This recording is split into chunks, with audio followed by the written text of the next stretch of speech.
O Gazeta Entrevista está de volta e daqui a pouco eu converso com a presidente do Tribunal de Contas do Estado, Nalu Gouveia. Nós vamos falar dessa medida do Tribunal de Contas que impede o aumento de salário para prefeitos de municípios do Acre, no caso das prefeituras que já estão no limite da Lei de Responsabilidade Fiscal. A gente vai explicar como é que vai funcionar isso, né? Por que o tribunal tomou essa medida, o que as prefeituras podem fazer para evitar complicações. Daqui a pouco a gente conversa com ela. Deixa eu abraçar aqui você que mora em Cruzeiro do Sul, está acompanhando a gente, nos dando sua audiência. Olha, inaugurou aí em Cruzeiro do Sul a Recol Veículos Juruá. É a nova concessionária Volkswagen em Cruzeiro do Sul. Vá conhecer, fazer um test drive na nova Amarok. Tem toda a linha Volks, Saveiro, Gol, Jetta. E agora ficou mais fácil você manter o seu Volks aí no Vale do Juruá. Aproveite as ofertas de lançamento. Recol Veículos Juruá. É a sua concessionária Volkswagen em Cruzeiro do Sul. Parabéns aí à cidade que ganhou esse grande empreendimento.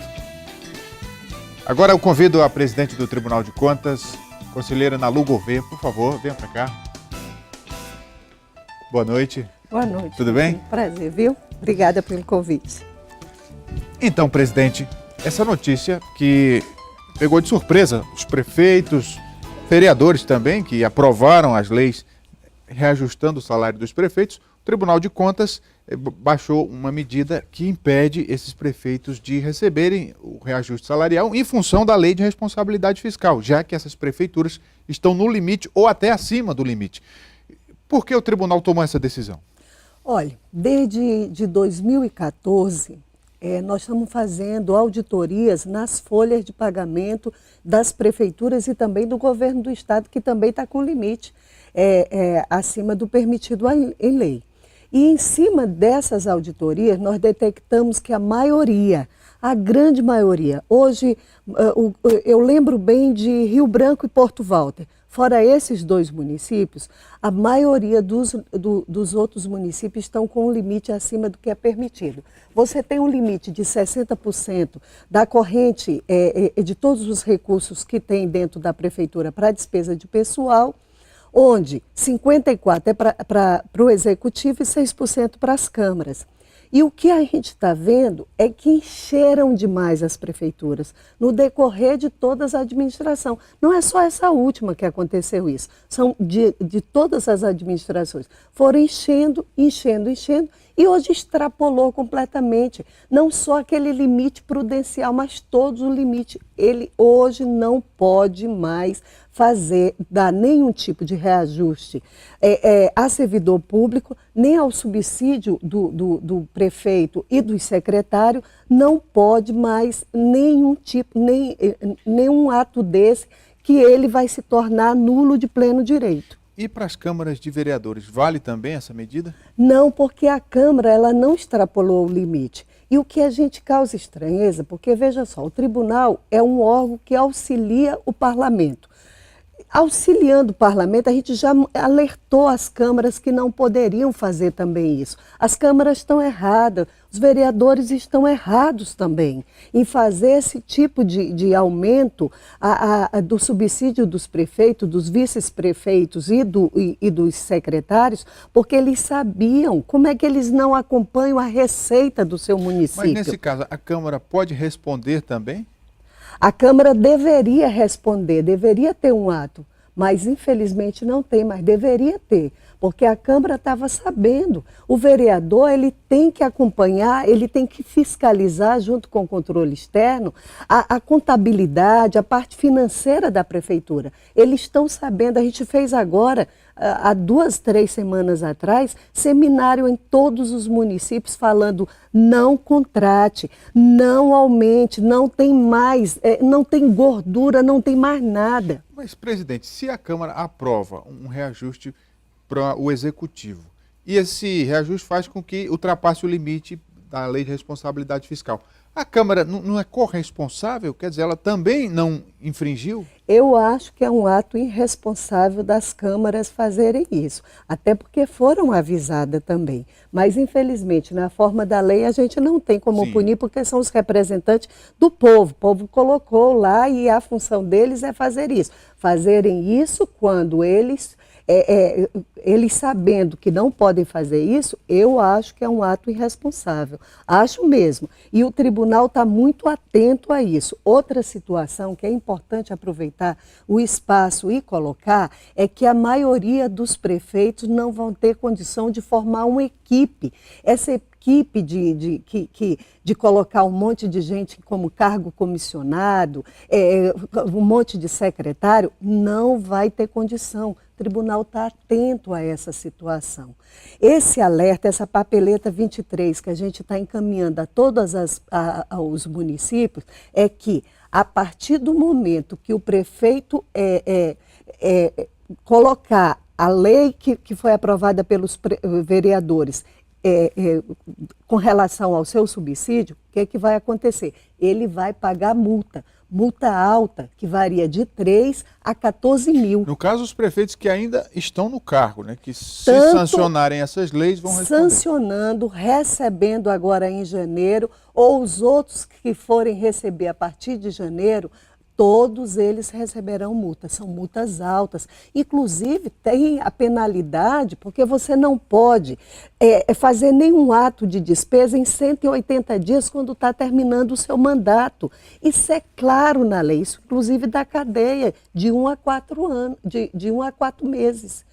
De 1 ano a 4 meses de prisão. Presidente, mas se o novo prefeito diminuir a equipe, demitir comissionados ou não os contratar, pode ser que esse limite não seja atingido e ele possa receber os subsídios? Com certeza. A gente costuma dizer sempre que o tribunal não é contra o reajuste, não é contra dar aumento para servidor. O que não pode é ultrapassar o limite. Então, o que é que ele tem que trabalhar? Ele tem que trabalhar com os efetivos. Os técnicos efetivos são técnicos preparados, capacitados dentro da administração. Então, ele tem que trabalhar com isso. Se ele conseguir restabelecer que aquela despesa que está acima do limite, ela volte ao limite, ele pode dar reajuste sem nenhum problema. Agora mesmo, a Prefeitura de Rio Branco, há uns meses atrás, fez concurso público. Por quê? Porque também tá no limite. Então, quando se está no limite, pode fazer concurso, pode dar reajuste, pode tudo. Presidente, mas como que se estabelece esse limite, já que as receitas dos municípios, elas variam de acordo com a arrecadação? Mas isso, quando você vê o limite para ser aplicado na despesa do pessoal, você leva em conta, inclusive, essa variação que está tendo, essa diminuição de repasse, tudo isso. Mas estabelece uma média? Exatamente, é feito toda uma análise, mas acontece que isso já vem desde 2014. Na verdade, o que é crítico, a situação é crítica, é porque ela vem desde 2014. E 2014 nós fizemos um trabalho todinho de alerta. Até então não foi penalizado ninguém, foi só de esclarecimento. Mas 2015 continuou do mesmo jeito. Nós temos situação de município, como o senador Guiomar, um município pequeno, quando esse prefeito que está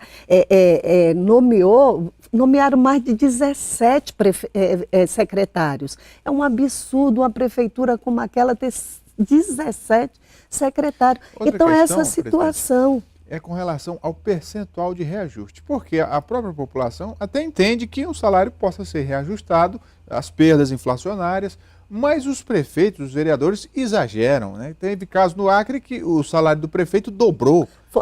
O caso de Cruzeiro do Sul foi para 26 mil. Pois é, quer dizer, está entre um dos maiores do Brasil com relação a prefeito. O tribunal tem alguma restrição a isso, né, do ponto de vista jurídico, em relação ao percentual de reajuste, que também não pode ser abusivo? Não, a gente não tem. O que a gente tem é quando chega o limite de pessoal, a gente alerta, é multado, não pode fazer concurso, não pode aumentar salário, não pode aumentar as gratificações e o que é pior, não pode receber transferências constitucionais, não pode fazer empréstimo, fica endividado o município. Quer dizer, são várias vedações que a lei coloca que prejudica por demais o município. Estão judiando dos nossos municípios no estado do Acre. Em relação ao orçamento do Executivo e do Legislativo também, esse pacote que foi aprovado no Congresso, né, a PEC, terminou como PEC 55 no Senado, era PEC 241 na Câmara,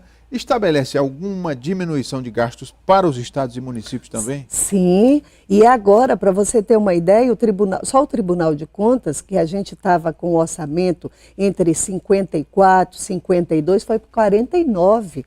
49, nós tivemos uma redução de 1.400.000 e agora você vai ter os gastos congelados há mais de 20 anos. O que você vai ficar trabalhando é com o percentual da inflação, que é o que vai para o salário dos servidores. O importante é, a gente tem uma coisa hoje que o Acre precisa discutir, o Brasil todo precisa discutir. Nós temos um serviço público que é ineficiente, ele não responde à necessidade da população, na área da educação, na área da saúde, na área de infraestrutura, e aí não adianta você ficar achando que tem que aumentar salário quando você não aumenta a eficiência. Muitas vezes a população, ela não questiona o salário alto, o que ela questiona é pagar o servidor tão bem e, de repente, não responder aquele serviço que a sociedade quer. É uma polêmica muito grande também em relação ao teto salarial, inclusive medidas para incluir as gratificações dentro do teto já estão bem avançadas na Câmara, estão sendo aprovadas para serem levadas ao plenário, estão nas comissões. O Tribunal de Contas, como é que vê essa questão do teto? O Tribunal de Contas, ele respeita o teto, os nossos salários todo abaixo do limite do teto. Agora, é uma discussão que o Brasil hoje tem que fazer. Quando se tem dinheiro, a gente vive num patamar podemos ter carro novo, podemos pagar empregada doméstica, mas quando a gente está em crise, todo mundo tem que fazer a sua parte. O que não pode é sempre o de baixo ser penalizado. Como agora essa situação que está sendo discutida no Congresso, onde quem ganha salário mínimo vai ter uma defasagem muito maior do que os outros salários. Então, na hora da crise, todo mundo tem que fazer a sua parte, tem que dar o sacrifício que o momento exige. Presidente, para a gente encerrar, a senhora está terminando o seu mandato como presidente, né? O ano que vem assume o novo presidente, o conselheiro que já foi eleito e já tomou posse. A avaliação da senhora à frente do Tribunal de Contas nesses anos que a senhora ficou no cargo? Eu acho que eu estou muito satisfeita com o trabalho que a gente fez. A gente mostrou que o Tribunal de Contas tem que trabalhar com independência, ele não pode controlar tendo relações que não são relações democráticas, que não são relações constitucionais. Nós vimos o problema de risco dentro do estado do Acre. São licitações, combustível, ramais, educação, saúde, DEPASA. Esses são os lugares que a gente tem que ter um olhar atento. E é esse o olhar que o Tribunal de Contas está tendo. Por isso que a gente tem várias auditorias sobre isso, construímos vários sistemas, o sistema do Lincoln, que é o acompanhamento concomitante das licitações, fizemos o SICAP, que é o acompanhamento da folha de pessoal de cada prefeitura e do governo do estado. Nós estamos muito satisfeitos com o trabalho que a gente fez. Muito bem. Muito obrigado. A presidente do Tribunal de Contas, Nalu Gouveia, esteve conosco aqui no Gazeta Entrevista. A gente faz um intervalo, daqui a pouco estamos de volta. É só um instante.